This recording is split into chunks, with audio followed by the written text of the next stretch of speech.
La Diputació de Lleida i l'Associació Catalana de Municipis promouen un pla agrupat de formació per les entitats públiques locals de la demarcació de Lleida, al qual l'any 2014 s'han adherit 263 entitats que aporten més de 5.900 treballadors. Per la seva configuració física i social, amb 231 municipis distribuïts en un terç de la superfície total de Catalunya, la Diputació de Lleida ha de recórrer a solucions específiques en l'ampliació d'accions formatives en l'àmbit de l'administració local.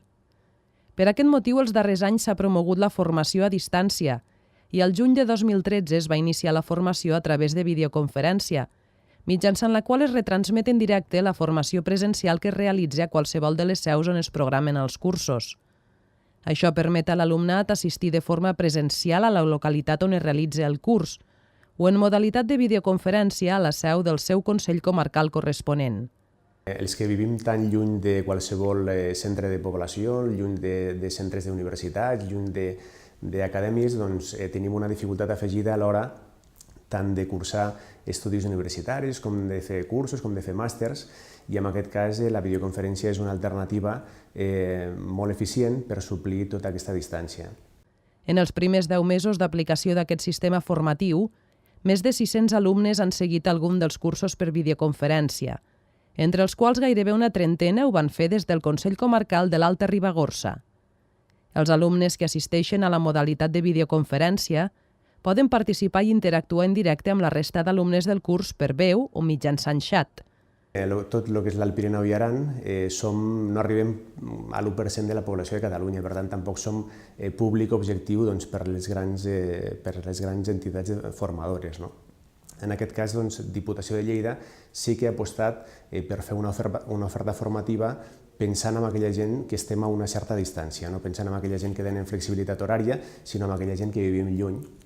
I en aquesta línia, els cursets que fa Diputació de Lleida es fan en una aula, un pot assistir presencialment allà i paral·lelament aquests cursets es retransmeten via videoconferència a altres centres formatius d'arreu de les Terres de Lleida.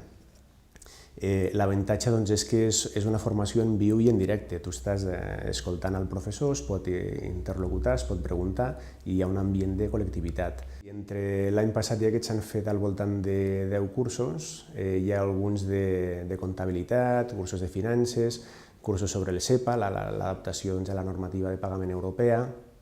Hi ha cursos d'adaptació de certificació professional, cursos de tramitació de llicències ambientals i també amb el sector turístic es fa un especial esforç, donat que nosaltres som una comarca que vivim fonamentalment del turisme. Com ho valoren els vostres tècnics? Com ho valoreu vosaltres mateixos, aquesta possibilitat que tenim? La valoració és forçament positiva perquè... Torno a començar. Sí, tranquil. La valoració és altament positiva, ja que has de pensar que hi ha cursos que tenen una durada de 1, 2, 3 hores i la distància més propera que nosaltres podem optar és anar a Lleida, que entre anar i tornar ja se'ns en van les 4 hores.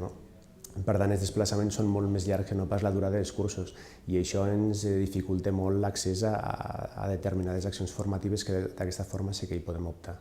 L'àmplia oferta turística de l'Alta Ribagorça converteix aquest sector en l'eix vertebrador de la comarca on el gruix de la seva economia està enfocada al sector serveis.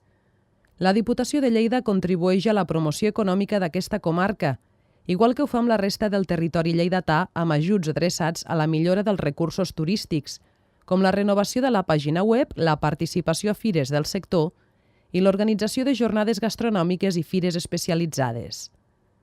El conjunt romànic de la Vall de Boí i el Parc Nacional d'Aigüestortes i Estany de Sant Maurici, que té a la comarca de l'Alta Ribagorça una de les seues portes d'entrada, són dues de les potencialitats turístiques que la Diputació de Lleida promociona amb diferents accions. La corporació dona suport econòmic al conjunt romànic a través del Consorci Patrimoni Mundial de la Vall de Boí, del qual en forma part, i amb el projecte Perseguits i Salvats potencia l'interès del turisme israelià que visita el Parc Nacional d'Aigüestortes i l'Estany de Sant Maurici a la recerca de les rutes de molts jueus que fugien dels nazis.